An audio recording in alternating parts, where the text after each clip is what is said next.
வணக்கம் நண்பர்களே. பொதுவாகவே இந்த சர்க்கரைவள்ளி கிழங்கு அப்படிங்கிறது நிறைய பேர்த்துக்கு பிடிச்ச ஒரு உணவு. ஸ்நாக்ஸ் மாதிரி ஒரு சாயங்காலம் நிறைய பேர் இது பொதுவாக சாப்பிட்றது உண்டு. ஒரு ஆரோக்கியமான உணவு. குழந்தைங்களுக்கும் பொதுவாக 6 மாதத்துலேயே அதெல்லாம் வேக வச்சு மசிச்சுலாம் கொடுப்போம். சர்க்கரைவள்ளி கிழங்கு வேறு என்ன மருத்துவ பயன்கள் இருக்குது? அது சர்க்கரை நோயாளிகள் சாப்பிட்லாமா?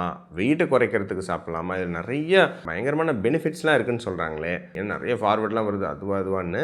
ஸோ உண்மையாக சர்க்கரைவள்ளி கிழங்குல என்னென்ன நன்மைகள் இருக்குது, என்ன ஏதுங்கிறத நாம் அலசி ஆராய்ஞ்சு பார்த்துருவாங்க.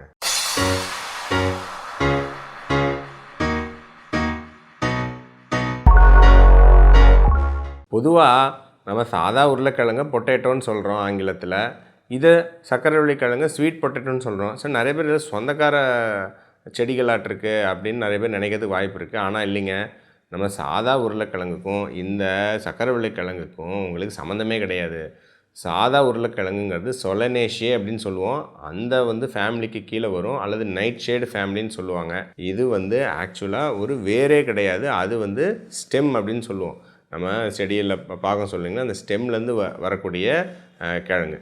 அதே மாதிரி பார்த்திங்கன்னா இந்த ஸ்வீட் பொட்டேட்டோ அப்படிங்கிறது மார்னிங் க்ளோரி ஃபேமிலி அப்படின்னு சொல்லுவாங்க, அல்லது கன்வல்வல்ஷியே அப்படின்னு சொல்லுவாங்க. இது உண்மையான ஒரு வேர். நம்ம கேரட்டு பீட்ரூட்லாம் இருக்குது இல்லைங்களா, அது மாதிரி வேரில் உங்களுக்கு சத்துக்களை சேகரித்து உங்களுக்கு இருக்கக்கூடிய ஒரு கிழங்கு வகை. ஸோ இது ரெண்டுக்கும் சம்மந்தமே இல்லை. உங்களுக்கு அந்த சாதா உருளைக்கிழங்கில் இருக்கக்கூடிய சில சத்துக்கள் இதில் கிடையாது, இதில் இருக்கிற சில சத்துக்கள் அதில் கிடையாது. ஸோ இதை ஃபஸ்ட் நம்ம தெரிஞ்சுக்கணும். ஸ்வீட் பொட்டேட்டோவும் சாதா பொட்டேட்டோவும் ஒரே மாதிரியான விஷயம் கிடையாது. ரெண்டாவது, உங்களுக்கு இந்த ஸ்வீட் பொட்டேட்டோவோட சத்துக்கள் என்ன இருக்குது அப்படின்னு பார்த்திங்கன்னா, ஒரு 100 கிராம் நீங்கள் எடுத்துக்கிட்டீங்க அப்படின்னா தோராயமாக ஒரு 85 கலோரிகள் கிட்ட இருக்குங்க. ஒரு 20 கிராம் கிட்ட மாவுச்சத்து இருக்குது. உங்களுக்கு ஃபைபர் நார்ச்சத்து ஒரு 3 கிராம் அளவுக்கு இருக்குது.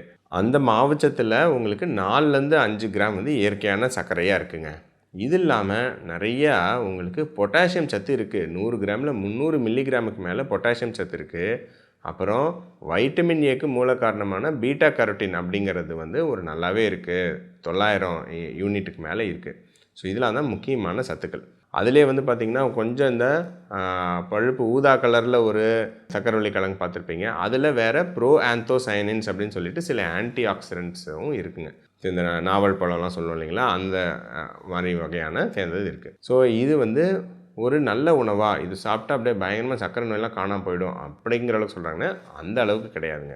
ஸோ இது எந்த கான்டெக்ஸ்ட்டில் நம்ம சாப்பிட்றோம் அப்படிங்கிறத பொறுத்து தான். ஸோ இப்போ 100 கிராமில் 20 கிராம் மாவுச்சத்து இருக்குதுன்னு சொன்னேன். ஒரு தோராயமாக ஒரு 80 கலோரிகள் இருக்குதுன்னு சொன்னேன். ஸோ இப்போ நிறைய பேர் பார்த்திங்கன்னா இப்போ ஜிம் போகிறவங்க, ஒர்க் அவுட் பண்ணுறவங்க, அதெல்லாம் சாப்பாடுக்கு பதிலாக, நல்லா புரிஞ்சுக்கணும், நம்ம சாப்பாடோ இட்லியோ தோசையோ சப்பாத்தியோ இதுக்கு பதிலாக இந்த கிழங்கையே ஒரு வேளை உணவாக சாப்பிட்றாங்க. இதுவே ஒரு மாவுச்சத்து ஒரு சோர்ஸாக சாப்பிட்றாங்க. ஸோ அப்படி நம்ம சாப்பிடும்போது நம்ம ரைஸ் எல்லாம் கம்பேர் பண்ணும்போது இதில் கொஞ்சம் கலோரிகளும் மாவுச்சத்தும் கம்மியாக தான் கிடைக்கும். ஏன்னா நீங்கள் ஈஸியாக ஒரு 100 கிராம் வெந்த சாதம் பார்த்திங்கன்னா கிட்டத்தட்ட 130 கலோரி. ஸோ அதில் ஒரு 25லேருந்து 30 கிராமுக்கு மேலே மாவுச்சத்து இருக்கும். ஸோ ஈஸியாக நீங்கள் ஒரு 200-250 கிராம் சாதம் சாப்பிட்றீங்கன்னா ஈஸியாக 75 கிராம் மாவுச்சத்து கிடச்சிரும். கலோரிகளும் உங்களுக்கு பார்த்திங்கன்னா 300-350 தாண்டிடும். அதுக்கு பதிலாக இந்த சர்க்கரைவள்ளி கிழங்கை வேக வச்சு சாப்பிட்டா அதே ஒரு 200-250 கிராமில் அதில் ஒரு 3/4 கம்மியாக தான் மாவுச்சத்து கிடைக்கும். அப்புறம் இதில் பொதுவாக நார்ச்சத்துக்கள்லாம் கொஞ்சம் இருக்கிறதுனால சாதா சாப்பாட்டை விட இது கொஞ்சம் சீக்கிரம் வயிறு நிரம்பலாம். ஸோ சாப்பாட்டுக்கு பதிலாக இது ஒரு மாவுச்சத்து சோர்ஸாக நீங்கள் பயன்படுத்துகிறீங்க. அதோடு சேர்ந்து இதை ஒரு 200-250 கிராம் வேக வச்சு சாப்பிட்டுட்டு அதோடு சேர்ந்து எப்பவும் போல் ஒரு சாப்பாட்டுக்கு சாப்பிட்ற மாதிரி நல்லா ஒரு காய்கறி, பொரியல், சாலட் அந்த மாதிரி சாப்பிட்டு அது கூட நல்லா முட்டை அல்ல சிக்கன் அந்த மாதிரி ப்ரோட்டீன் எடுத்துக்கிறீங்க. சாப்பாட்டுக்கு பதிலாக இந்த கிழங்கை மட்டும் அப்படியே உல்ட்டாவாக திருப்பி போட்டு சாப்பிட்றீங்கன்னா இது ஒரு நல்ல உணவாக பயன்படும். சரிங்களா, முக்கியமான பாயிண்ட்டு. இதுவே நீங்கள் வேறு மாதிரி சாப்பிட்றீங்க, நல்லா 3 வேளை இட்லி தோசை சாப்பாடெல்லாம் சாப்பிட்டுட்டு சாயங்காலம் நல்லா இந்த சர்க்கரைவள்ளி கிழங்கை வேக வச்சு நல்லா 1/4 கிலோ 300 கிராம் உள்ளே தள்ளினீங்கன்னா அது ஒரு எக்ஸ்ட்ரா ஸ்நாக்காக தான் பயன்படும். அங்கேயுமே நாங்கள் என்ன சொல்லுவோம் அப்படின்னா, இப்போ குழந்தைங்களாம் சாயங்காலம் ஏதோ ஒரு ஸ்நாக் கேட்குறாங்க, சரிங்களா, பிஸ்கட்டு, முறுக்கு, லேஸு, அதெல்லாம் கம்பேர் பண்ணும்போது இது ஒரு அருமையான உணவு. ஒரு 100 கிராம் இந்த கிழங்கு சாப்பிட்டா ஒரு 80 கலோரி தான் கிடைக்கும். 100 கிராம் ஒரு பிஸ்கட்டோ லேஸோ குர்குரேவோ சாப்பிட்டா 500 கலோரி கிடைக்கும். ஏகப்பட்ட மாவுச்சத்து கிடைக்கும். ஸோ அப்படி பார்க்கும்போதும் மற்ற ஒரு மோசமான தீனி வகைகளுக்கு இது எவ்வளவோ பரவாயில்லையான ஸ்நாக்குன்னு சொல்லலாம். மற்றபடி உடல் எடை குறைக்க விரும்புகிறவங்களோ, சர்க்கரை நோயை கட்டுப்படுத்த விரும்புகிறவங்களோ ஜஸ்ட் இதை உணவில் சேர்த்துக்கிட்டாவே இதெல்லாம் நடந்துரும்னு இல்லை. இது எந்த விகிதத்தில் எப்படி சாப்பிட்றீங்க அப்படிங்கிறது தான். மற்றபடி நான் சொன்ன இந்த பழுப்பு ஊதா கலரில் இருக்கக்கூடிய சக்கரவள்ளி கிழங்குல நிறையா சத்துக்கள் இருக்குது. அது பயங்கரமாக ஆன்டி ஆக்சிடென்ட். இதெல்லாம் கொஞ்சம் மிகைப்படுத்தப்பட்ட உண்மைகள்ங்க. இந்த ஆந்தோசைனின்கிற ஆன்டி ஆக்சிடென்ட் நிறையா விதமான நமக்கு தாவரங்களில் காய்கறிகளில் இருக்குது. அது ஒரு மினிமல் லெவலில் இருக்குங்க. அது நாம் சாப்பிட்ற அளவில் போய் பெருசாக கேன்சரையே குணப்படுத்தும் அப்படிங்கிற அளவுக்கு நம்ம மிகைப்படுத்த வேண்டிய அவசியம் கிடையாது. அதெல்லாம் நம்ம விட்டுறலாம்.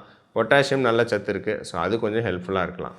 ஸோ அதனால் உங்களுக்கு சக்கரவள்ளி கிழங்கு அப்படிங்கிறது உங்களுக்கு மற்ற ஒரு குப்பை உணவுகளுக்கு, மற்ற ஸ்நாக்ஸுக்கு மாற்றாக நீங்கள் உங்களுக்கோ பெரியவங்களுக்கோ குழந்தைங்களுக்கோ பயன்படுத்தினா அருமையான உணவு.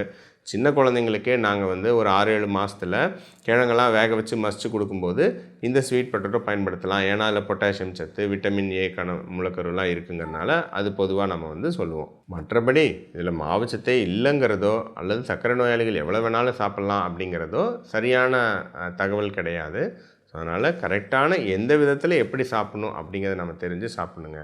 மற்றபடி இது ஒரு ஆரோக்கியமான ஸ்நாக்கு அல்லது மாவுச்சத்துக்கு இது ஒரு நல்ல ரீப்ளேஸ்மெண்ட். இதை நாம் ஞாபகம் வச்சுக்கணும். ஸோ யார் யாருக்கெல்லாம் சக்கரவள்ளி கிழங்கு பிடிக்கும், சாப்பிட பிடிக்கும் அப்படிங்கிறவங்க கமெண்ட் செக்ஷனில் தெரியப்படுத்துங்க.